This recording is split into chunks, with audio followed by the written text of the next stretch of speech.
door. Maybe talk him into giving you another test. Maybe beat that date you got with the needle, Lester Ray. Warden's got your name on the calendar with a big red circle around it. Middle of June sometime, right? Be here before you know it. Ignoring the taunt, Lester Ray called louder. What lab was this? Where this happened? You hear which one? Fremont, I think it was, Dan said as he passed through the doorway. Pretty sure it was the lab up in Fremont. Lester Ray sat down on his worn, thin mattress, his forearms resting on his knees, and replayed the entire conversation with Armisen the guard over and over in his head. Fremont. Hadn't his own DNA been tested in the Fremont lab? Lester Ray, Armis whispered. How you figure this? You think this could be true? Dan said it was, but Cappy say he done that woman. He told us he done her. Remember? Said he messed her up real bad. I remember. How could a test say he didn't if he say he did? I don't know. Lester Ray lay back on his mattress, his brows knitting together as he pondered that very thing. First thing tomorrow he was going to check into this, call that lawyer the court appointed to represent him for his appeals, find out what this lab thing was all about.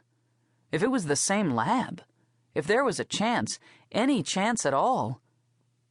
Shit, he thought as he closed his eyes. Maybe there was a way to beat his sentence after all. He contemplated the odds. The way things stood right now, his odds were 1,000,000,000 to 1, definitely not in his favor. But if he could get them to retest him too, the odds rose to 50-50. Dead even. Didn't take a genius to decide whether or not to toss those dice. Lester Ray mentally ticked off the number of times he'd bet the house, and won, on worse odds than these. Well, it was time to roll him one more time. God knew the stakes had never been higher. Once a gambler, always a gambler. Lester Ray smiled to himself in the dim cell. He lay awake long into the night, thinking about how he'd spend his time once he was out. On Thursday afternoon, 3 days after hearing about the DNA debacle at the Fremont lab, Lester Ray sat across from Roland Booth, the attorney who'd been appointed by the Florida court system to walk him through his death row appeals. So what do you know about this DNA stuff? Lester Ray folded his arms on the narrow table that stood between him and Booth and turned his intense stare on the lawyer. What are you hearing? Booth looked at him blankly, his expression a definite, huh? Guy in here got out this week because of something being wrong with his tests. Lester Ray's calm whisper belied the urge to wrap the lawyer's tie around his neck and pull it as tight as he could. What the hell kind of a lawyer hadn't heard about the major fuck-up in the Fremont lab? Every inmate on every block in here knew about it. What kind of clown was Booth that he didn't know? The lab in Fremont. Lester Ray was practically growling, wondering not for the first time what the state of Florida had been thinking when they gave Booth a license to practice law. They're saying the guy in the lab got the results all screwed up, then lied on the stand to cover it up, and some guys are getting out because of it. Don't you know what's going on around here? Of course, I'm on top of it.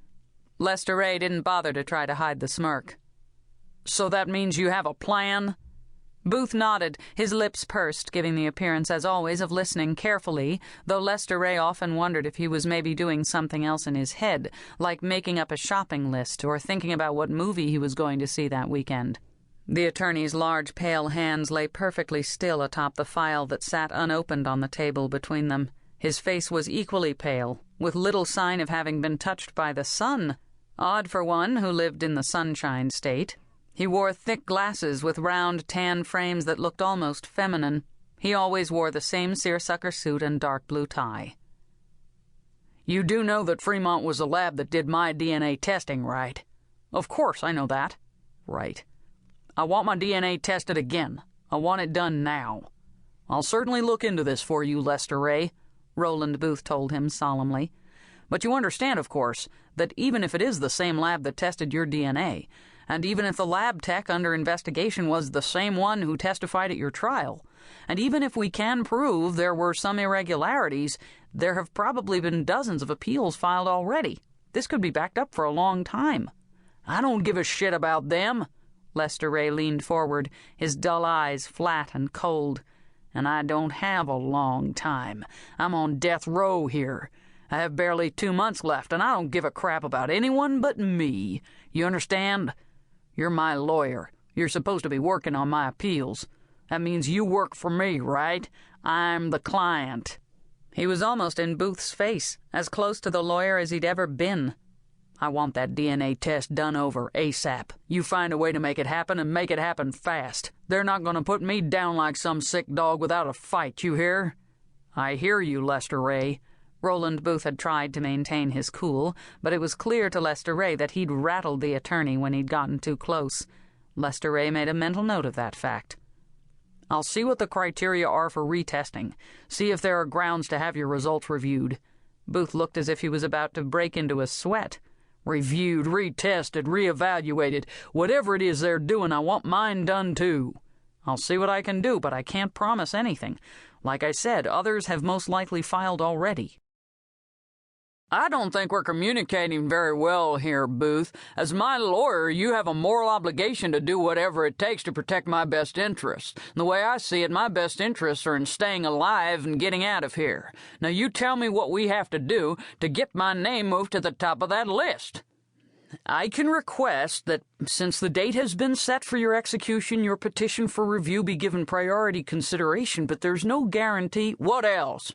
Lester Ray asked impatiently. "That's about it. I don't know if the courts—" "Then find out, for Christ's sake. If you don't know, find out, and fast." Lester Ray shook his head in disgust. "Maybe we need to go to the governor. What's the best way to get his attention?" "I don't know, Lester Ray." Booth looked at him with growing irritation. "Maybe you should look for some celebrity to take up your cause." "You mean someone famous?" Lester Ray's eyes narrowed. "You mean find some famous person and get them to talk me up?" "Pretty much, but hey, I was only—" "How do I do that?" Lester Ray ignored Booth's attempts to explain. He'd already figured out that Booth's suggestion had been made sarcastically. Lester Ray, however, saw the potential. "How do I get someone to go to bat for me?" "I don't know. I guess you need publicity about your case. Then you need to convince him or her of your innocence. Then I suppose that's it." Lester Ray stared at the scratched tabletop as if the answer would be found somewhere in the midst of the random marks. "Look, Lester Ray, it isn't going to be easy to get—" "I don't give a shit about easy. You think it's easy sitting here every day and every night thinking about what's going to happen to me come the middle of June?" Lester Ray was about to explode. "Way I see it, it's your job to make sure it doesn't happen. So you go on TV and you talk about how I'm innocent and I only have a couple more months and how the state of Florida has to let me have this chance to prove I'm innocent." Lester Ray stared directly into Booth's eyes. "You should be able to do that, piece of cake." "Well, first I have to petition for the retesting. Then I guess it would help to get someone to give me some print." "Print?" "Get a reporter to write the story, hope it gets picked up by the AP, get public opinion on our side." Booth's long, thin fingers stroked his chin. "It's not going to be easy. The DA is going to fight this every step of the way. You know he believes you killed not only that Preston woman, but I heard he's looking at you for a couple of others, too. He's not going to stand by and let you walk without raising holy hell." "Let him," Lester Ray snorted. "Look, all they had was the DNA test, right? The lab guy testified in my trial that the DNA in that girl matched mine. They had no eyewitnesses, no one to put me anywhere near that girl that night. They had no other evidence, Booth." Roland Booth sat quietly, his face a mask of concentration. "They had the neighbor who was out walking her dog," Booth reminded him. "She testified that she saw you outside Carolyn Preston's apartment. She said she saw a man who looked like me. Medium height and build, had brown hair, and was wearing a khaki jacket." Lester Ray's smile was slow and sly. "How many men in Central Florida do you suppose match that description?" Booth nodded almost imperceptibly. Maybe, he said. "I can try Harvey Crane from the Journal. Maybe he'll run with this. Maybe... If I can convince him, that's your job, Booth." Lester Ray sat back against the chair and studied the younger man's face. I'll see what I can do.